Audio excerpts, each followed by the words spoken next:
Y los primeros vienen del Salmo 22. Jesús estaba citando las Escrituras cuando dijo, Dios mío, ¿por qué me has abandonado? Es una cita del Salmo 22, pero luego vas un poco más lejos y verás por qué lo dijo. Porque las Escrituras dicen, tú eres santo.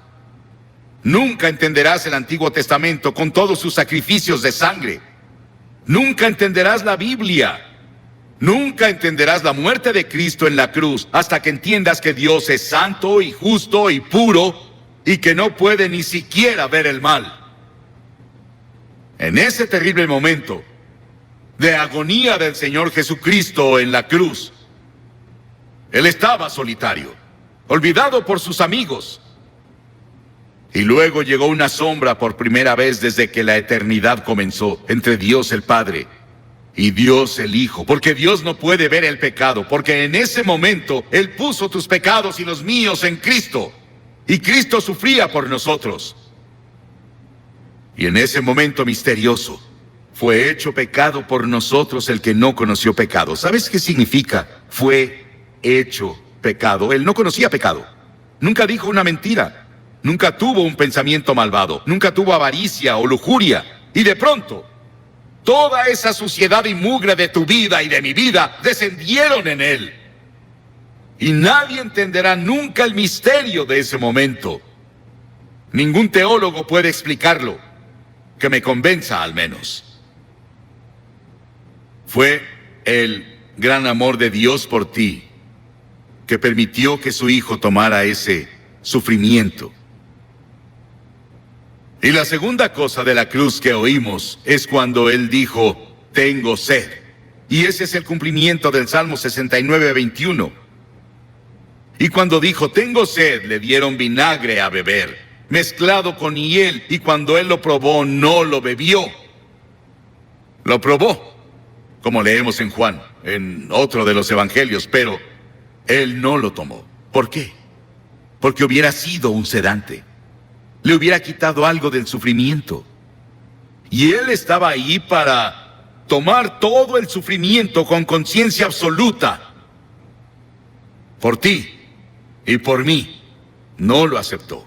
Él debía sufrir la terrible agonía y llevar nuestros pecados a la cruz, consciente. Por ti. Y si hubiera sido la única persona en todo el mundo, habría muerto por ti. Y luego en Lucas 23:34 hay otra cosa que dice de la cruz. Él dijo, Padre, perdónalos. No saben lo que hacen. Estaba hablando de esos soldados que lo estaban clavando. La multitud que estaba ahí que gritaba e injuriaba contra Él. 72,000 ángeles sacaron sus espadas listos para venir a rescatarlo. Y Él dijo, no. Lo hago porque los amo. Verás, tú y yo hemos pecado contra Dios, quebramos sus leyes, y Él dijo, el día que rompas mis leyes, sufrirás y morirás. Él se lo dijo a Adán y Eva, ellos rompieron la ley. Pecaron, eso significa. Y verás, Dios nunca quiso que nadie muriera. Y Dios no creó el infierno para nosotros. Pero deliberadamente nos rebelamos contra Dios. Y Dios no sería Dios, Él no sería justo y recto y santo si viniera a darnos palmaditas y dijera, te perdono. Teníamos que morir por nuestros pecados, o alguien calificado tenía que morir por nosotros, y esa persona calificada era Jesucristo, y Él se ofreció a hacerlo. Él murió en nuestro lugar.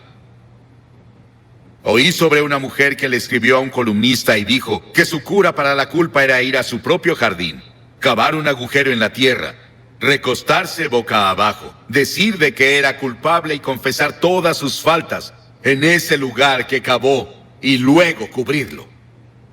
Las personas harán casi de todo para enterrar sus culpas. El lugar para deshacerse de ellas es la cruz.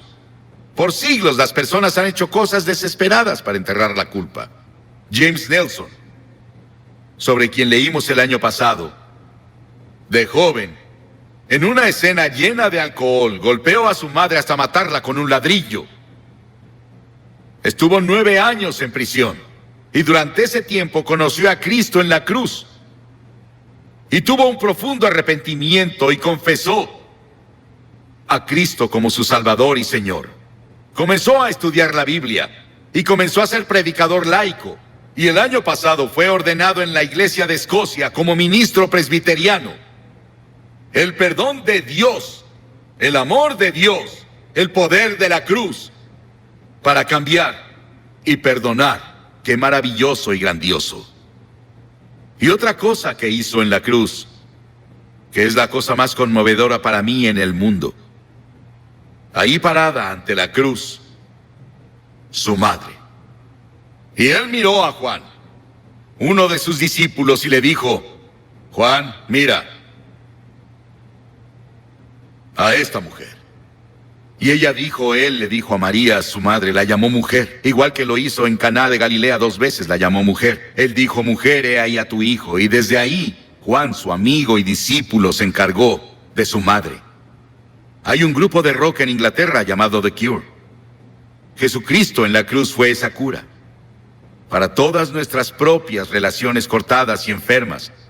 Todos los problemas sociales, las personas oprimidas del mundo sienten el impacto de su muerte en la cruz. Y hubo otra declaración en la cruz. Él dijo: consumado es, terminé. ¿A qué se refería? En Juan 17 él dijo: he terminado el trabajo que me diste a hacer.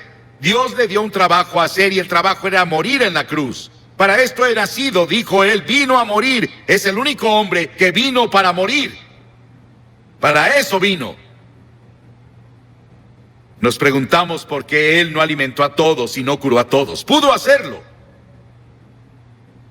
Eso habría sanado cuerpos y alimentado personas hambrientas, y él lo hizo por compasión, pero su trabajo era la cruz. Y por eso la cruz es tan importante, porque ahí enfrentas la eternidad. Verás, el cuerpo irá a la tumba, pero tu alma, tu espíritu, que es parte de ti, vive para siempre, y vive dentro de tu cuerpo, seguirá vivo y vivo y vivo. ¿Dónde vas a pasar la eternidad? ¿En el cielo o el infierno? Se decidirá por la cruz lo que haces con la cruz. Porque desde la cruz Él te pide que te arrepientas de tus pecados y lo recibas como Señor y Salvador. Sí, fue consumado.